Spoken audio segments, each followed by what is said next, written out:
Islamabad high court के जजेस की 5 आईनी दरख्वास्तों पर सुप्रीम कोर्ट रजिस्ट्रार ऑफिस ने एतराज़ात आयद कर दिए। ज़राए के मुताबिक सुप्रीम कोर्ट ने इस्लामाबाद हाई कोर्ट के 5 जजेस की आईनी दरख्वास्तें एतराज़ात लगाकर वापस कर दी हैं। ज़राए ने बताया कि एतराज़ में लिखा गया है कि दरख्वास्त गुजार ने वाज़ेह नहीं किया कि दरख्वास्तों में कौन सा मफाद आमा का सवाल है। दरख्वास्त गुजार ने नहीं बताया कि ऐसे कौन से बुनियादी हुकूक मुतासिर हुए कि आर्टिकल 184(3) का दायरा कार इस्तेमाल हो।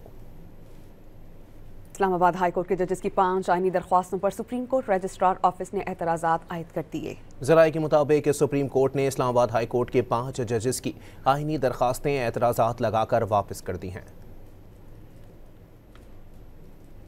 ज़राए ने बताया कि एतराज़ में लिखा गया है कि दरख्वास्त गुजार ने वाज़ेह नहीं किया कि दरख्वास्तों में कौन सा मफाद आमा का सवाल है। दरख्वास्त गुजार ने नहीं बताया कि ऐसे कौन से बुनियादी हुकूक मुतासिर हुए कि आर्टिकल 184(3) का दायरा कार इस्तेमाल हो।